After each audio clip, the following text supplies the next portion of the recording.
আসসালামু আলাইকুম dear viewers, যে যেখান থেকে রেসিপিটি দেখছেন আশা করছি ভালো আছেন।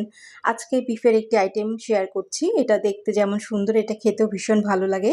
পোলাওয়ের সাথে, নান রুটির সাথে কিংবা পরোটার সাথে খেতে ভীষণ ভালো লাগে।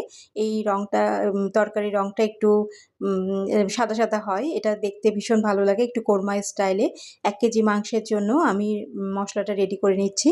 ৬-৭টা ছোটো এলাচ, ৬-৭টা লবঙ্গ, ২ টুকরো দারচিনি টুকরো করে নিয়েছি, হাফ চা চামচ গোলমরিচ, ৩-৪টা তেজপাতা টুকরো করে নিয়েছি, আদা বাটা ৩ চা চামচ, রসুন বাটা ৩ চা চামচ, আর ২ কাপ পরিমাণ পেঁয়াজ কুচি নিয়েছি, হাফ কাপ পরিমাণ সয়াবিন তেল, আর লবণ নিয়ে নিচ্ছি ১ চা চামচ ভরে, আর একটু সামান্য নিয়েছি। এটা খুব ভালো করে মশলার সাথে, মাংসের সাথে খুব ভালো করে মেখে নিচ্ছি। নিয়ে আমি ঢাকনা দিয়ে ঢেকে দিব। মাঝারি আঁচে চুলাটা রাখবো। চুলাটা এখন জ্বালিয়ে দিচ্ছি।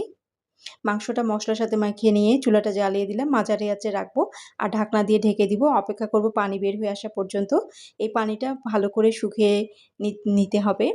মাংস থেকে যে পানিটা বের হয়ে আসছে, এটা যখন শুকিয়ে আসবে, যখন তেলটা বের হয়ে আসবে মাংস থেকে, তখন ১ কাপ পরিমাণ আমি লিকুইড দুধ দিয়ে দিলাম। এটা গুঁড়ো দুধও গুলে নিয়ে দেওয়া যেতে পারে কিংবা গরুর দুধও দেওয়া যেতে পারে। ৩ চা চামচ আমি সিরকা দিয়ে দিচ্ছি, টক দই দিব না।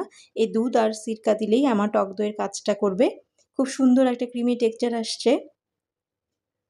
দেখেন, এই দুধের মধ্যেই আমি মাংসটা কষিয়ে নিব। আলাদা করে আর কোনো পানি দিব না। বারবার করে নাড়াচাড়া করে দিচ্ছি।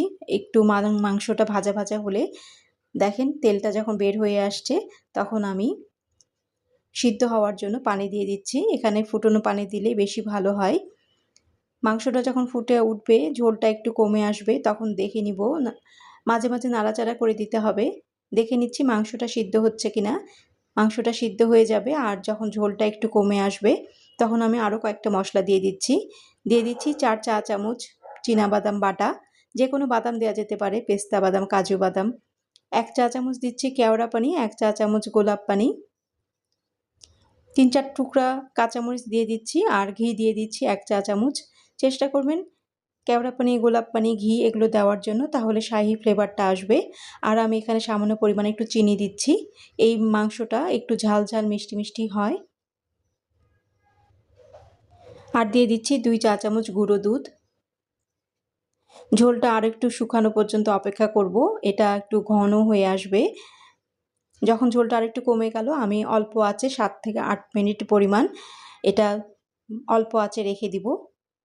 দেখেন ঝোলটা আরেকটু কমে এসছে, আর একটু ঘন হয়ে এসছে। তারপর ৭-৮ মিনিট দমে রাখার পর চুলাটা বন্ধ করে দিব।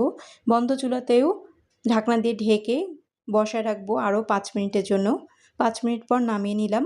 দেখেন পরিবেশন করছি, কত সুন্দর হয়েছে কালারটা, আর দেখতে কি ভালো লাগছে। আশা করছি এরকম একটা রেসিপি আপনাদের ভালো লাগবে। আসছে কোরবানির ঈদে, অনেক মাংসের মধ্যে এরকম করে একদিন রান্না করে দেখবেন। আশা করছি ভালো লাগবে। এটা পোলাও, নান, রুটি, পরোটার সাথে ভীষণ ভালো লাগে। আজকে এই পর্যন্তই। আল্লাহ হাফিজ।